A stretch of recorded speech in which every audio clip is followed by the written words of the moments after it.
Well, good morning. And the moment we wait for with bated breath and anticipation, the two bees who are back together and absolutely wreaking havoc in the television world as well as the legal world. Good morning, gentlemen. Morning, Keith. Good morning, Keith. And you brought And, Casper along, Philip.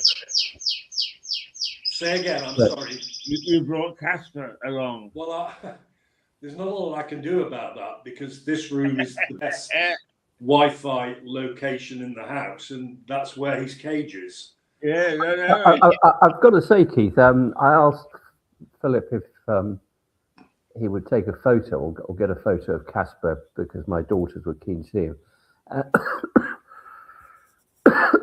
And he's a very gorgeous canary, if you like that sort of thing. You know, couldn't eat a whole one, but no, but a very, very handsome young fellow, that canary. Well, it's Yes, certainly he's a got wonderful sweetheart. voice. I'm very pleased to have him as my pet. Yeah. But now, Richard, you have recently finished a book I have. about a notorious murderer called Hawley Harvey Crippen, Yes. known as It Dr. was Crippen. it was a colouring in book, and I hardly went over the lines at all, so that's fine. No, well, you did tell that to me, and no, it's impressive that at your age you can still colour in. No, it's good. Yeah. Well, luckily because I've got the shakes, it just sort of I just press the crayon. That they don't allow me anything other than crayons, obviously, No, and my shaky hand just does the rest of the work for me. So that's yes, well, we must buy Keith some colouring in books and some crayons because Oh, absolutely. he'd finish them in a day. yeah. Um, I saw that Carly Simon, the singer, has said that she has Parkinson's, Yes. I and read up on that yesterday. Yeah, yeah, and a really tough time before the Parkinson's. Is well, sorry? yeah. Yes. Philip sent me just one word, vain. Yes, you're so vain. Yeah, I bet you think this program's about you. yeah. That very distinctive voice. Yes. Well, I remember her. I mean, she's been around for a couple of decades, hasn't she? Oh, at least. Yeah. At least. And it's still recording. Yeah. I think you two know another bloke like that. But, Yeah, I know one. Yes, I'm looking at him at the moment. anyway, gentlemen, what's been happening in the courts, and is there a sort of an anniversary of anything that was shocking or important in the history of the courts? I don't think there's been an anniversary of any kind. There's it'd be interesting to see what that Undertaker gets, who kept the bodies, in particular of babies, and gave families sort of a random pile of ashes that wasn't particularly their child. And it'd be interesting to see what sort of sentence he gets, because it's not an offence that is commonly before the Crown Court. In other words, not effectively preventing the proper disposal of. Uh-huh. But it's a huge number of families who have been affected. I think they've had, as you know, Keith, where somebody's been adversely affected by a criminal conduct, they can write what's called a victim personal statement. I think that's Phil trying to call me. Excuse me a moment. I've got Phil on the phone. Okay. Hello, Phil. My Wi-Fi has failed, I'm afraid. Okay. Can you carry on until my Wi-Fi is back? I tend to carry on most of the time, Phil. Yeah, sure. Join us when you can. Yeah. Thanks. That's the reason, though. Bye. Bye. No, so it'll be interesting to see what he gets for that. But the victim person statement, there are so many families affected by this. But really, it's taken, so far I think it's taken them 2 days of just people reading out their victim personal statements or having them read into the record by a barrister. All rather moving stuff, as you can imagine. But I'm not sure whether he's going to be, I would imagine the process will finish this week. So either today or tomorrow he will be weighed off by the judge, who I think has already told him that, you know, he's going to go to prison. Obviously, quite why he's not in prison already, I don't know. He's been on bail, which I find slightly odd, but there we go. Right. So Sorry? just before we get launched into other things, I no, you can't hear us? Ah. Okay. Yeah, he'll come back, don't worry. Philip's having some problems. For some reason, I don't know whether there's some anniversary, but the gunpowder plot seems to have concentrated people's minds. Oh, The one thing that I remember in my own investigation into that incident in English history is that Guy Fawkes actually cheated the hangman by walking to the edge of the platform on which the gallows had been erected and throwing himself off and breaking his neck, because otherwise he would have been hanged, drawn and quartered. yes, I've heard something similar to that. Yes, whether that's true or whether it's apocryphal, I don't really know. But it is quite possible, I suppose. Yeah, I mean, it's not the sort of thing that would be handed down without an element of truth in it. I mean, I'm a great believer that history has got to be a combination of written plus the rumours handed down from father to son. Yes. Phil, can you hear us now? Yes, I can hear you. We can hear you, and we can hear, even more importantly, we can hear Casper. Yeah, yes. Well, my apologies. Having complimented you on your Wi-Fi, mine crashed. It's insecure connection, which is a problem I've had for many years, as you know. I was going to say that's very much your personal life. I'm aware of that. Yes. That's why they call me Justin. That's my real name. Were you talking about Guy Fawkes, Keith? Yes, I was. Yeah. It is claimed that he jumped off the ladder and was lucky enough to break his neck, thereby avoiding the agonies of the rest of it. The others weren't so lucky. Well, according to some written evidence, some of the plotters were being tortured and summarily executed, even while they were sort of clearing the House of Commons. Yes. Yeah. If it was yes. Well. Yes. Well, we were, Richard, I think, going to talk about Hawley Harvey Crippen. Yes, Dr. Crippen, who I would imagine, Keith, you must have interviewed. I did, just before he got onto the ship. Yeah. He was, of course, he died in 1910, so you would have been a cub reporter, but nevertheless, I'm sure they would have sent you out. Yes, he was executed on November the 23rd, 1910. Well, there we go. At Pentonville. Phil's the fact man. Originally American, and there are similarities here between somebody that you and I, Keith, have spoken about before, John Hay. In that really his life was as a fraudster, and the ultimate act in his case only one person, in Hayes' case certainly at least 6, of killing somebody, really flowed from the multiple frauds that he committed. And so he grew up and purported to qualify as a doctor, albeit his qualifications weren't recognized in this country. And he had a rather peripatetic life. He sort of shuttled across the Atlantic more often than David Frost used to do when he did his talk shows. But he worked at various hospitals,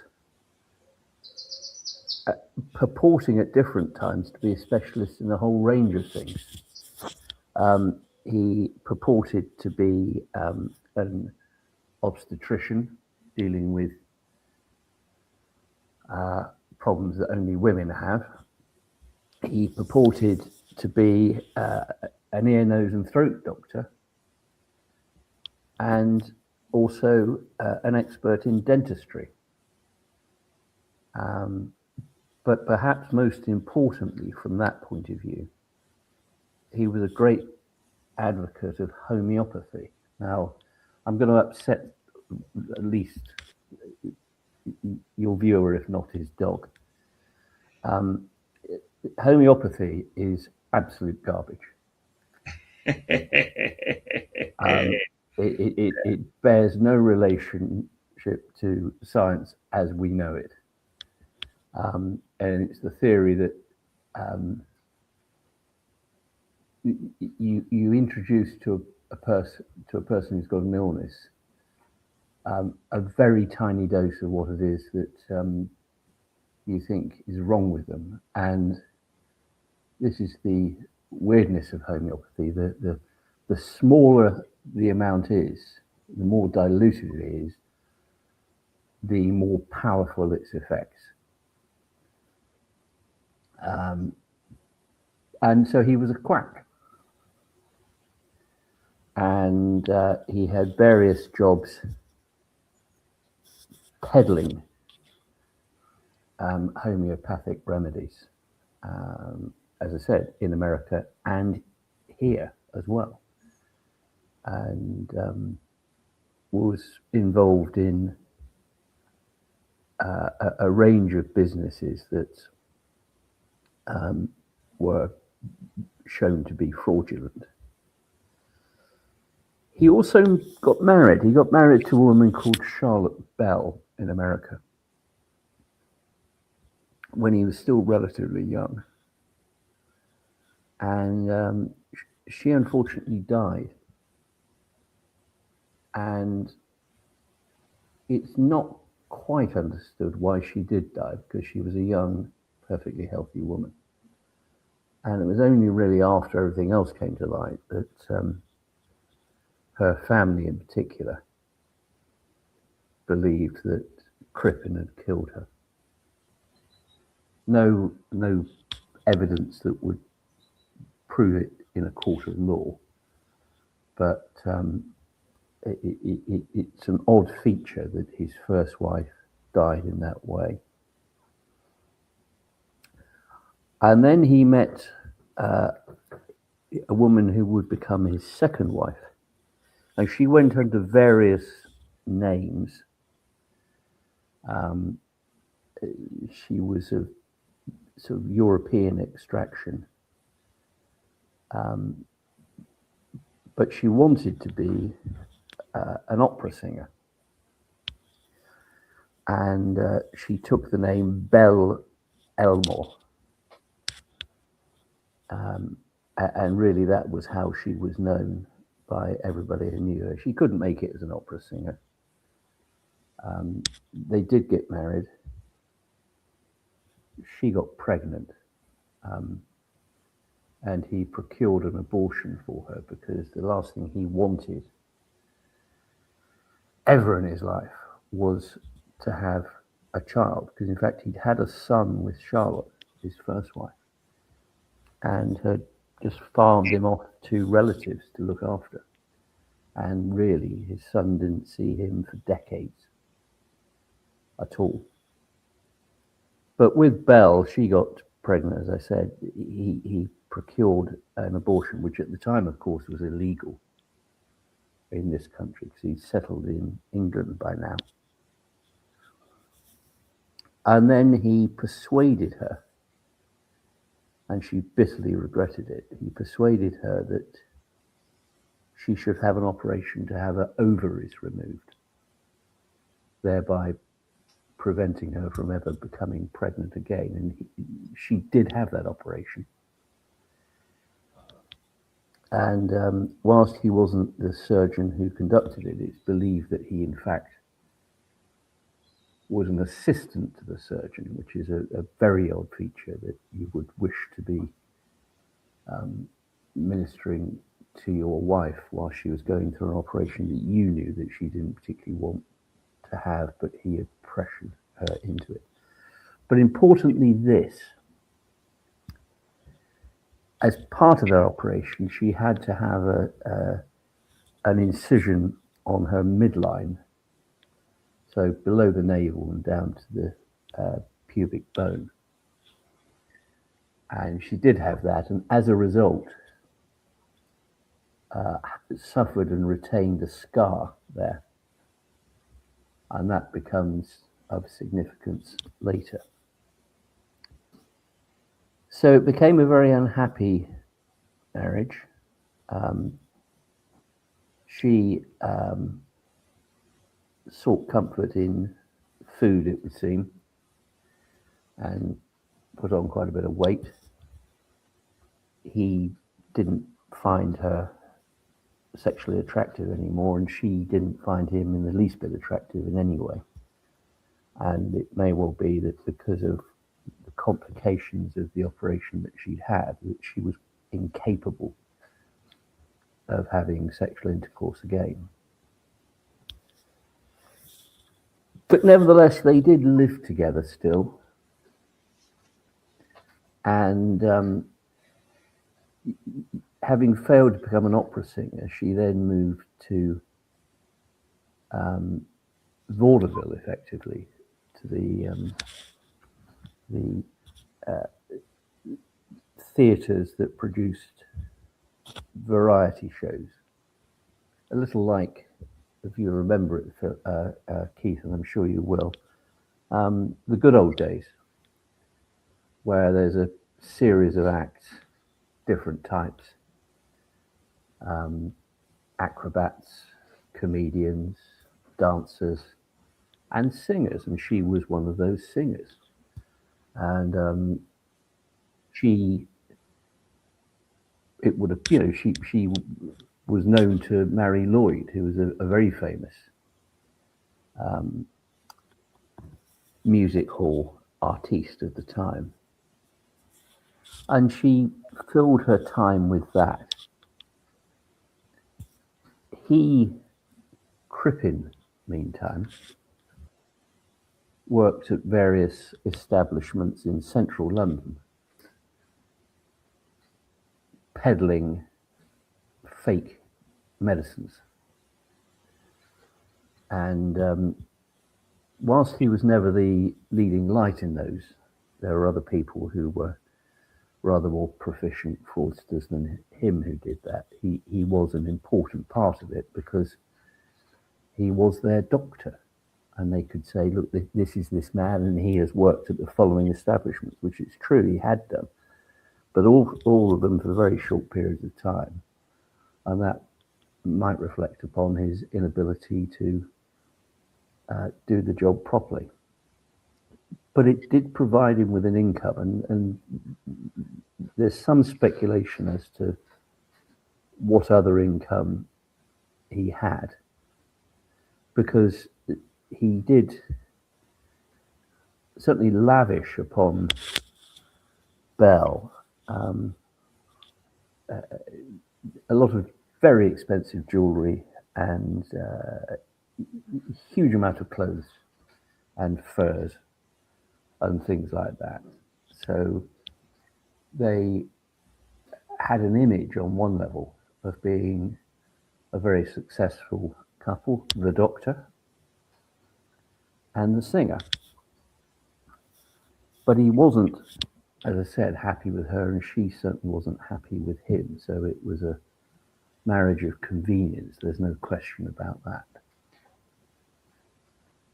Now, meantime, he had found that there was a secretary working where he did in one of these charlatan companies. And she was called Ethel. Originally, she was called Ethel Neve, and she then changed that to Ethel La Neve to make it sound more French. So in other words, she had some pretensions herself. Yeah, sounds like it. And in fact, she was herself not averse to at least closing her eyes to the obvious frauds that were going on around her, if not actually actively being involved in them. And certainly towards the end of their relationship, she was active as his assistant and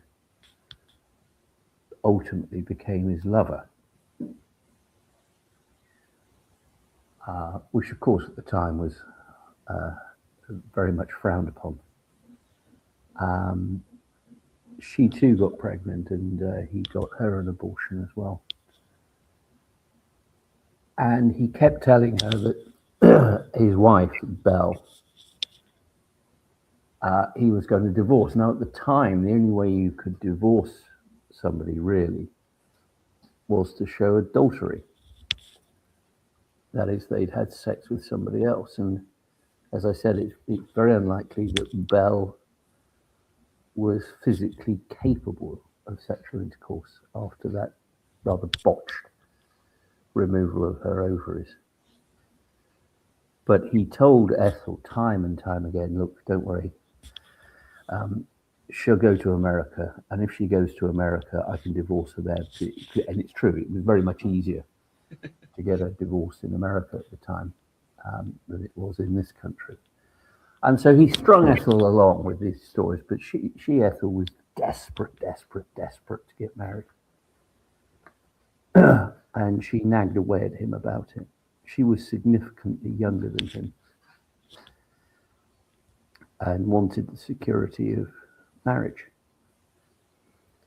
And indeed, he ended up going through a form of marriage ceremony with her, albeit, of course, he knew that he was thereby committing bigamy.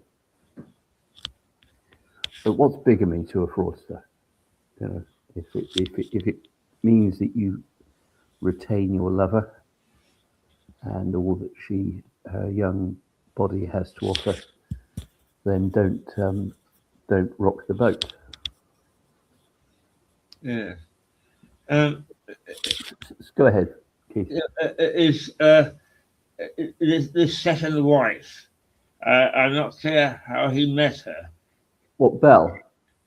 His second wife, yes. Yeah, well, they met just by chance, really, through mutual acquaintances.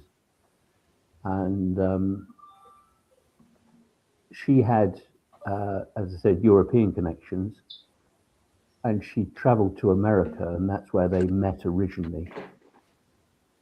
And then got married and came to this country, and then they were here sort of permanently. But as I said, he told Ethel, oh, don't worry, Belle's going to go to America, and as soon as she goes to America, I can go over there and I can get a divorce from her, because it's very much easier there than it is here. And he and Ethel set up home as Mr. and Mrs. Crippen. And that's the way it was. Now, Belle, in the meantime, because of her work in the music halls as a singer, she joined an organization called the Music Hall Ladies Guild. which included people like Mary Lloyd and many other female performers. And it was set up as a sort of quasi-charitable organisation, a sort of benevolent fund for women who, having had some role, and it didn't need to be as a performer, had some role in the music hall, but had fallen on hard times, could apply to them and seek assistance. And she, Belle, was a very active member of this, and she ended up very shortly after joining, she became the treasurer and was very highly thought of by the other women in the organisation. And they cared for her a great deal. I don't think any of them had an inkling that quite how unpleasant her marriage was, but they must have had some inkling of it, albeit he would appear occasionally at events. And indeed, one dinner, which was sort of included this guild and other music hall characters, he had the temerity to turn up with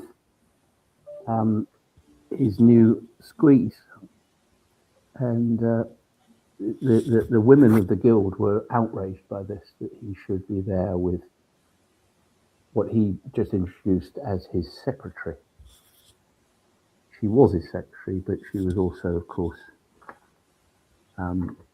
his lover. And so things continued. And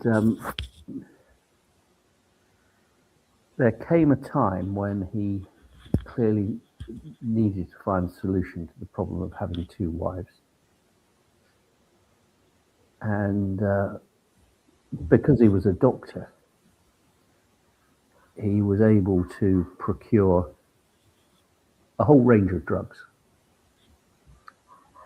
And he went to a pharmacist who he knew and ordered a significant quantity of something which was in fact a poison. It could be used in very, very tiny quantities, which I suppose is the homeopathy of it. But he ordered he ordered so much of it that the pharmacist had to order more in for him. And what appears to have, well, Phil, can you tell us what he did? Yes, the poison you're talking about was called hyoscine. Yeah.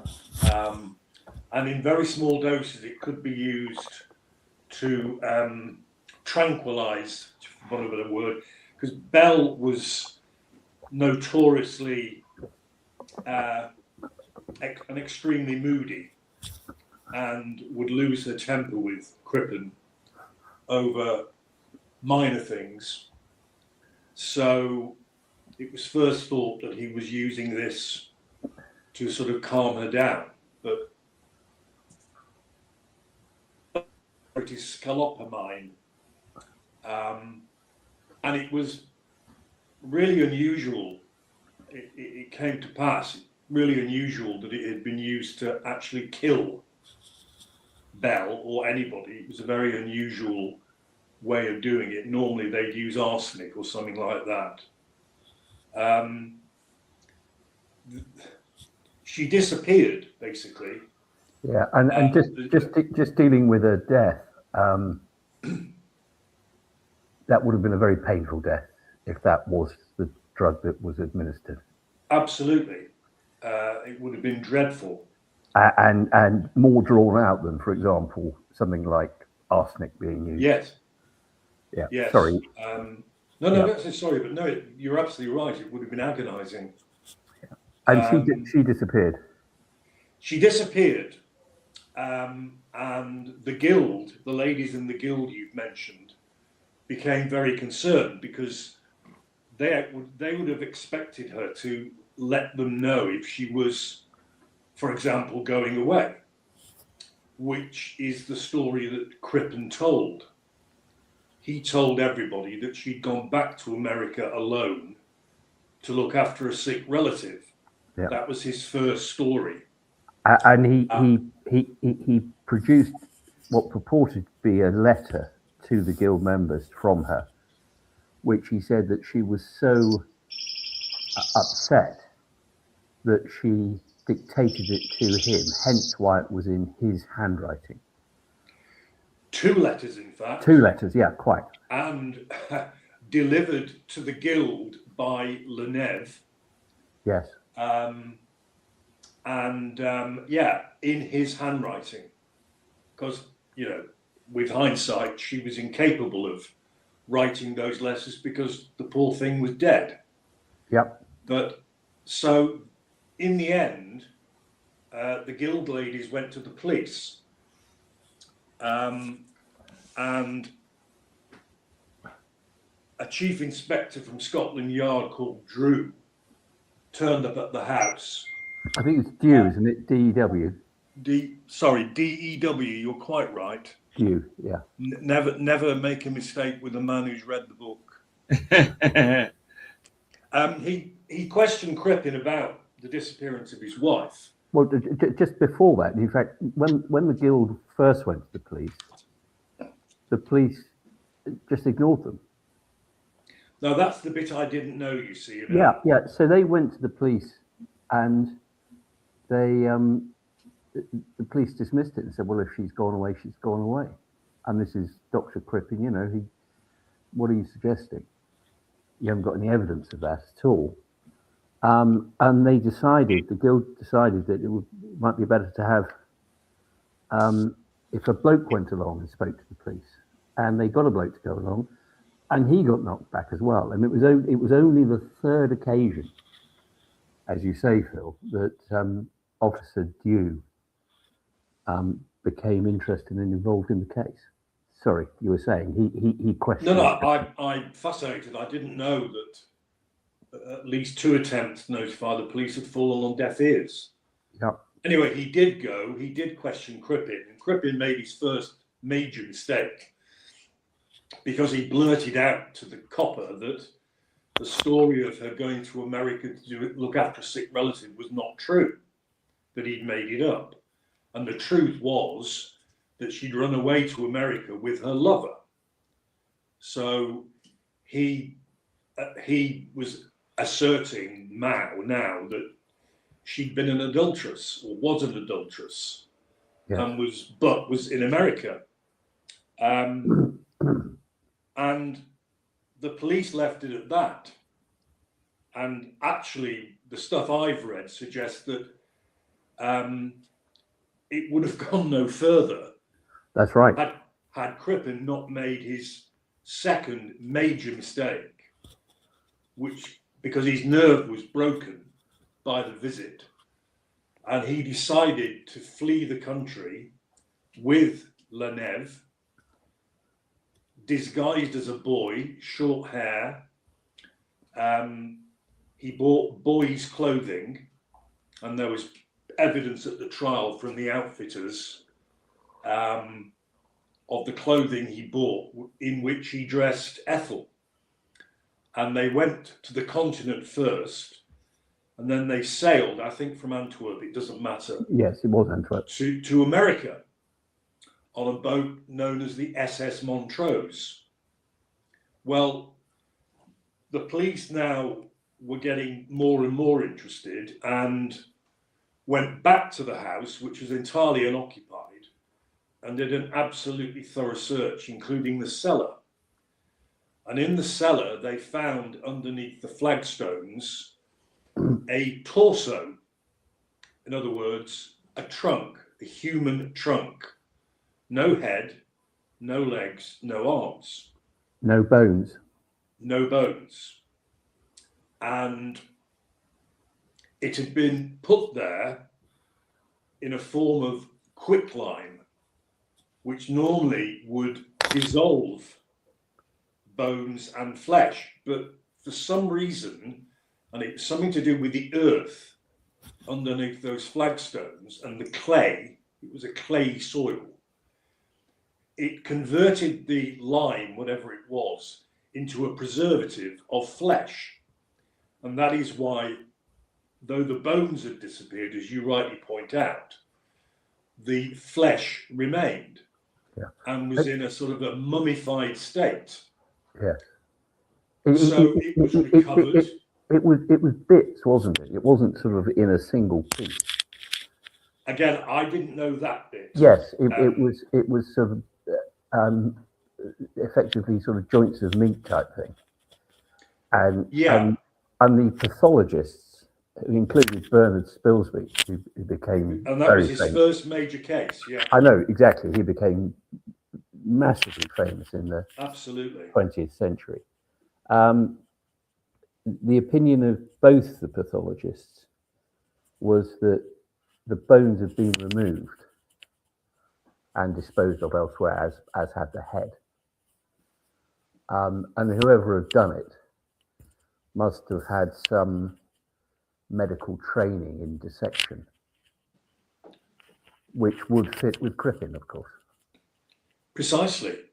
Yeah. And when the body was examined, because I heard you mention earlier before my Wi-Fi failed me again, she had had this dreadful operation whereby her ovaries had been removed because he didn't want children.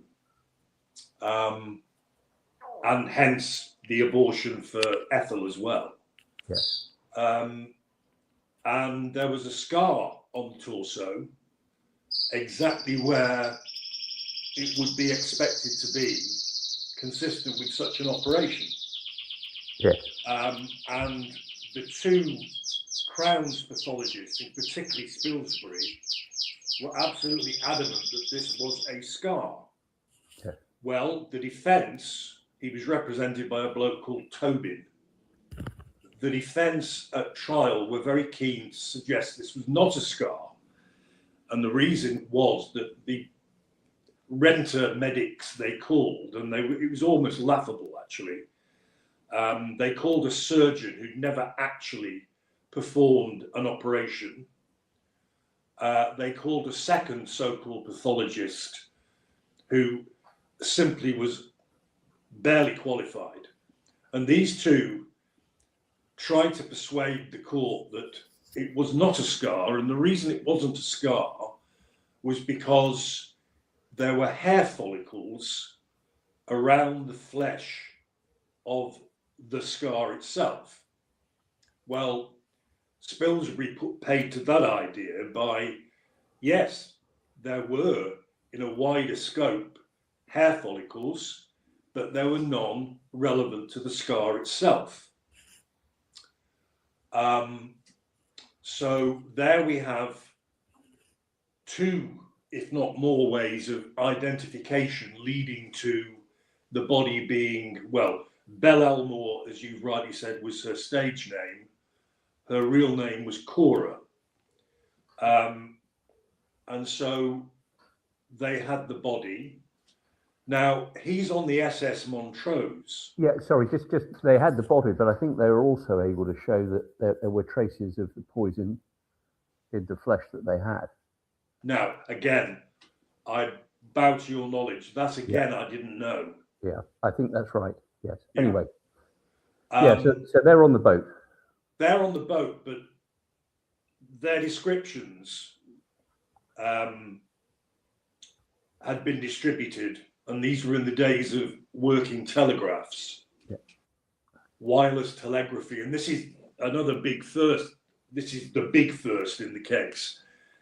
Crippen and Leneve were actually arrested because the captain of the Montrose was very suspicious of them. He didn't believe Ethel was a boy, and he wirelessed Scotland Yard directly because the Montrose, which was quite a slow boat, was within range of wireless telegraphy with land. And so he telegraphed to the effect, suspected cellar murderers are on my boat. please take note. Well, they did take note, and Dew and colleagues, including 2 prison warders from Holloway, they boarded a faster boat and they arrived in Canada before Crippen and Lenève.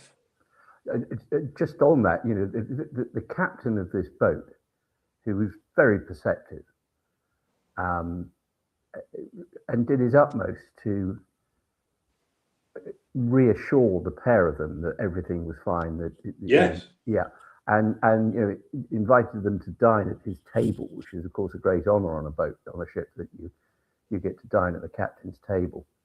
And he really did that so he could get a proper look at them. Yes. And became, you know, utterly convinced that that's who they were, and that that purported boy, the son, was in fact a woman. Quite so. Much to their surprise, Dew and his team boarded the Montrose off the Newfoundland coast and arrested the pair on suspicion of murder. Crippen allegedly said, words to that, "What a relief! I can't stand the tension anymore. I'm glad this is over," or worse to that effect. So they were brought back to the UK. They had the old-fashioned committal proceedings. In other words, when a case is sent from a magistrate's court to the Crown Court, in this case, the Old Bailey, and that was done at Bow Street Magistrates Court. An odd little feature of that is, you know, that this was the news story at the time. In fact, apart from the coronation of the new king, which was coming up, but this was the big story. Gilbert of Gilbert and Sullivan attended the committal proceedings. My goodness. Yeah. Yes. And Winston Churchill went to the Crown Court, well, the Assize Court trial. Yeah. Well, we forget in these days of instantaneous news and technology that this didn't exist in those days. No. When you consider that the arrest was because, for the first time ever, wireless telegraphy worked, and only because the ship was in range of land, then that's the era we're talking about. Yes. It's when people queued up in their thousands to watch 5-day test matches. Yes. You know. But so back to Blighty, committed for trial to the Bailey, the Central Criminal Court as we know it. Remanded, obviously, both in custody, and they were tried together. In fact, no, they weren't, Phil. Sorry. They were going to be tried together. Oh. And for reasons that I don't begin to understand, the prosecution decided that they try them separately, him first Right. and then her. And I think the suggested reason that they did that is that she was going to get a sympathy vote, and they didn't want that in any way to affect his trial. I think that's tactically unwise myself. I don't know what your view on that is. I really, again, I bow because I didn't know that. Because there's a picture of them, albeit I accept at Bow Street. Yes. There was an illegal picture taken. That's right. Of the pair of them in the dock at Bow Street. Yes. And they were together, and they were committed together. And it was only when it got to the Crown Court, sorry, the Bailey, that the prosecution made this decision. Which she was charged as an accessory, I think. That's right. Yeah. She wasn't charged with murder itself. That's quite right. And now, as you tell me and the viewer that she was tried separately, she was actually represented by F.E. Smith. That's right. Who became Lord Birkenhead. Yep. Now, looking at the way Crippen's defence was run, it was a denial of doing it. It was an assertion that the body had been there long before Crippen and Bell had moved into Hilldrop Crescent, which is where the house was, and also an absolute insistence that Ethel should not be incriminated. So that was the defence upon Crippen's instructions that Tobin ran. Now, the brief had first been offered to a very famous Edwardian barrister called Sir Edward Marshall Hall, who was as famous as a barrister as Spilsbury became as a pathologist. I mean, these were big names. And my understanding is that Marshall Hall returned the brief, in other words, declined it, because he felt that Crippen was running the wrong defence. Yep. The defence Marshall Hall would have run was accident, in that, yes, Crippen did feed, for want of a better word, hyoscine to Bell, but in very small doses and only to calm her down. But he got it wrong. She overdosed, and that's how she died. And yes, he did dispose of the body, but out of sheer terror, etc. Yep. Now, I don't think that defence would have worked for a minute. How do you feel about that? Yes, I don't think it would have done, but I have to say that the defence, because of course a barrister can only act upon their client's instructions. You can't make up a defence for somebody. No. It did seem to me that there were significant holes in the defence that he wanted to run. And holes that were incapable of being filled, really. Now, the torso was wrapped in a pyjama top. Yeah. And the bottoms to those pyjamas were found in the house when the police searched it thoroughly. And there were lots of circumstantial evidence called at the trial, including the fact that the label on that pyjama top, where they went back to the shop to investigate the purchase, the label of that company had only been in existence since late 1909. So there was a date that was the earliest that garment could have been purchased and used to partially cover the torso. Other evidence, I've mentioned the boy's clothing, the fact that Ethel was seen wearing, flagrantly wearing, both in and not in Crippen's company, Bell's jewellery and the furs you mentioned, and so on. So bit by bit, they built up quite a convincing case, including cash deposits. Now, you mentioned money. Well, he was obviously getting money from somewhere. He did pawn, PAWN, a great deal of the jewellery. And in the end, he was able to put cash deposits in safe boxes up to £900. And in £900 in 1910, I found out, is worth about £150,000 today. So it was a substantial amount of money, Richard. Yes. Which the Crown said was obviously, the nest egg for his life ahead with Ethel. Yes. It took the jury 29 minutes to convict him. Pretty quick. So the Crown's case was accepted, the defence case wasn't. And there were things in the witness box. I mean, I as you know, I did treat myself to reading the transcripts of the trial available online, and he tripped up many times under cross-examination, many times, and he was hanged. Yes. As I said, in the November of 1910.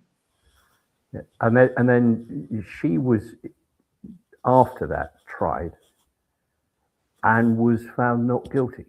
Very quickly. Very quickly. It took the jury about 9 minutes. Yeah, and went on to live, I think, until the 1960s. She did. She went to America. Yep. Ironically, on the day he was executed. Yeah. That's the day she chose to travel. And she was, you know, for many years, she was fearful that people would recognize her. She changed her name, but she was fearful that people would say, you're the, because there's been so much publicity and absolutely photos of her. And there were occasions, there was one job she had where it was quite clear that the other women in the typing pool were gossiping about her as to whether or not she was or wasn't, and she just left the job. Yeah. Well, I mean, she was an English woman, despite her name. She wasn't an American. No, quite. Unlike Crippen himself and Cora. Yep. So yes, between us, with a few interruptions because of my bad Wi-Fi, we've told anybody who cares to watch and listen well, not the bare bones, but the story. Yeah. So let me ask you this, Phil. Your counsel for the defence in the first trial, your client is facing a genuine risk of capital punishment, being hanged, and you've got to make a speech to, in those days, 12 good men and true. Yeah. What's your closing speech going to be?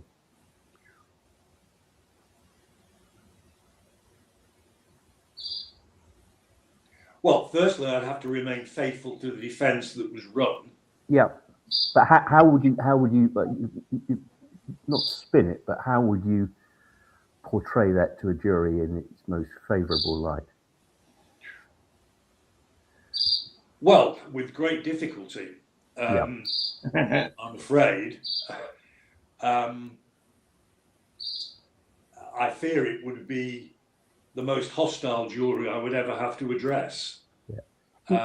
Is it one of those cases where, and I know we've both had them, where you actually end up having to say to a jury, you're not going to like my client, and I don't ask you to like him, and he's done some despicable things in his life as a fraudster, but we ask you to stand back from that and take a cool, calm view of whether on the evidence you are sure that he's a murderer.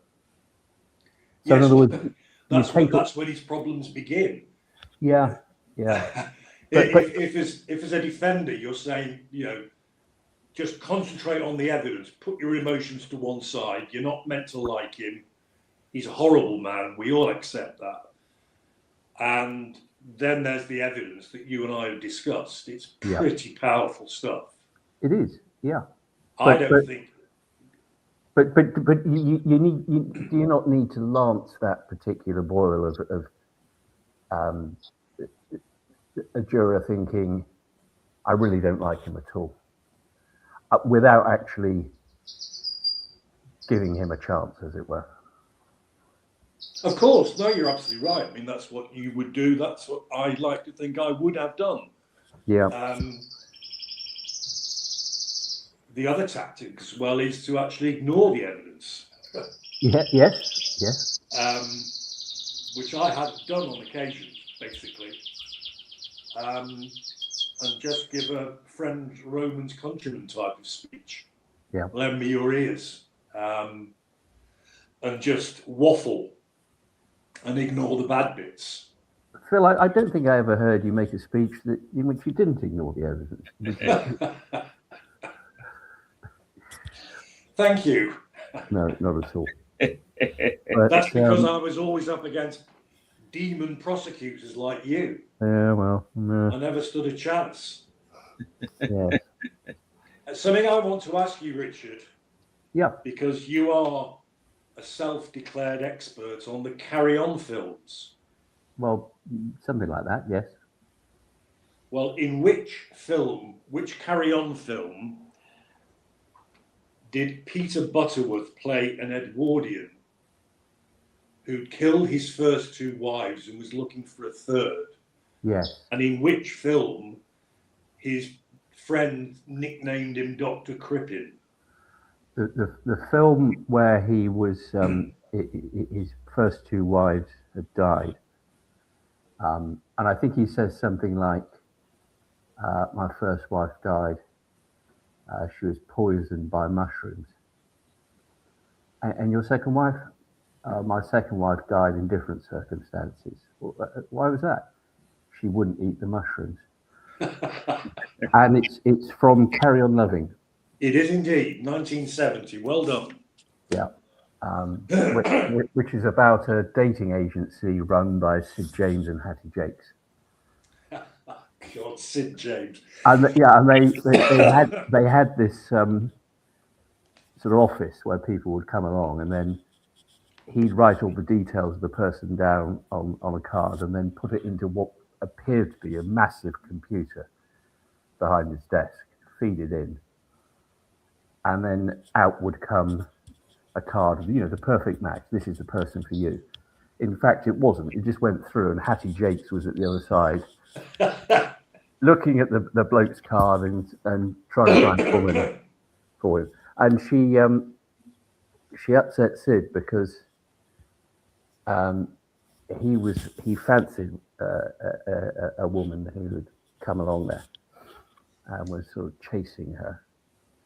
And when an eligible male came in and had his card put through to Hattie, she sent back the card of this woman who Sid was chasing.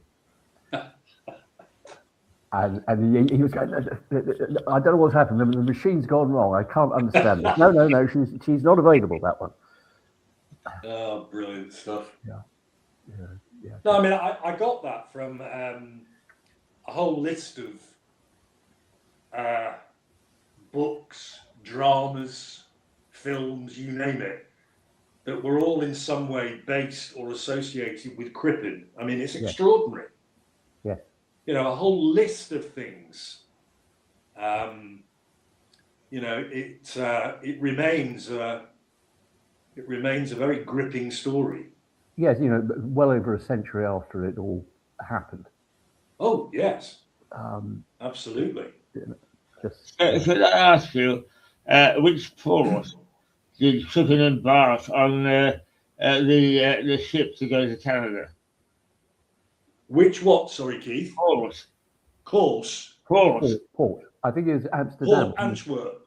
Antwerp. Sorry. Antwerp. Oh, right. Yeah.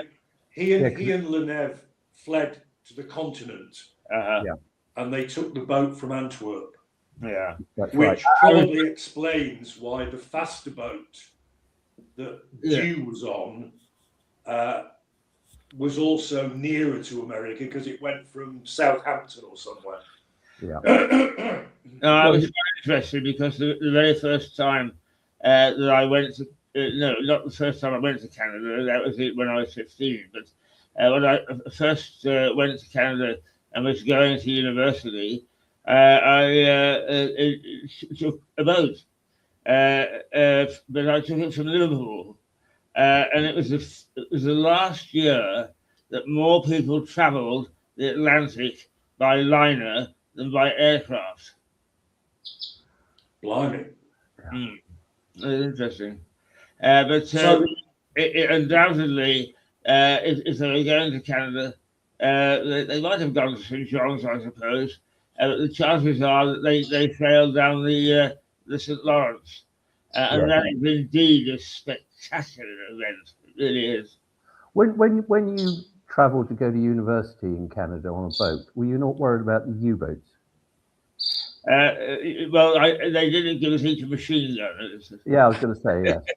Depth charge. Here's a depth charge. No, Keith, I was going to ask you, I mean, how do you find Crippen when you interviewed him in the death cell? Yeah. Well, of course, it's like all murderers, he was charming.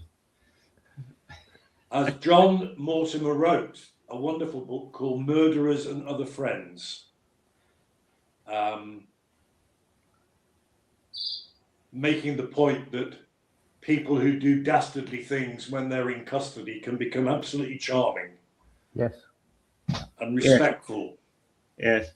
I no doubt Crippen had that ability because his abilities as a fraudster were based upon, he wasn't sort of extrovert or anything like that, but was quietly sort of a figure of some authority, and certainly purported to be understanding with women. Well, every witness as to character or who knew him called at the trial by the Crown. Yes. Everybody said he was a very kind, very amiable man, very charming man, very, modest and discreet and self-effacing. They all said that. Yeah. That would have been my speech. You just reminded me. Yeah. That would have been my speech. You see, one thing that troubles me about Crippen is that if you shaved his moustache off and took his glasses off, he would look exactly like Nigel Farage. Yes, he would. So talking about his glasses, he did actually try and cheat the hangman.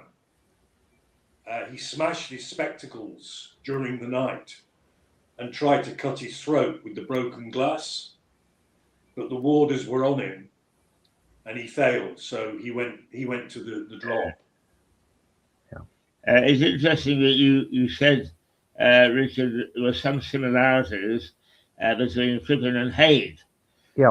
And Haig also reportedly was just charming to everybody.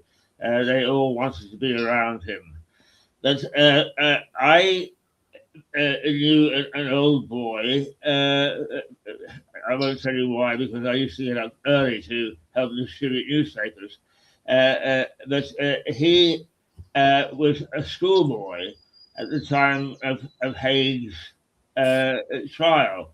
Oh. And he said they used to, after school, say, what are we going to do today? What are we going to do today? And sometimes they would say, oh, let's go and see what's on in the court. And that the school children went and sat in the gallery, took out their bootlaces, turned them into little nooses, and dangled them over the head. To which they said Haig was absolutely impervious. He just carried on doing the Times crossword puzzle. There. Now, gentlemen, I need to love you and leave you. I have driving duties to perform shortly. Okay. Well, thank you very much, gentlemen. You've actually done 1 hour and 3 minutes. That's a wonderful. Well, Rich has done 1 hour and 3 minutes. No, we get overtime, don't we? Yes, absolutely. Double the salary. Come on. Very well. Anyway, Richard, enjoy the rest of your week. Will do. Thank you. Yeah. Remember and likewise, you, but no doubt we'll be in touch. And you take care, Keith. I'll disappear, Keith. Thank you. Nice to see you both. I'm going as well. Okay. Not at all. Thanks, Keith. Well, there we are, the two Bs. And as usual, a very incisive description of a famous trial. A little bit of what would you have done if you had been the prosecuting or defense counsel, and what was the background? What were the people like? What was the atmosphere like? And that's the sort of stuff that you just can't buy. So thank you very much, gentlemen, and we'll look forward to seeing them this time next week. And till then, we'll say toodle pip. I'll be back as of August. I will be back in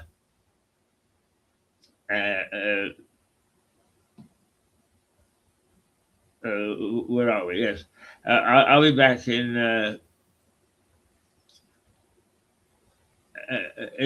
next hour with a program before Harry Atherton comes along at 11 o'clock our time. And is that right? Yes, that's right.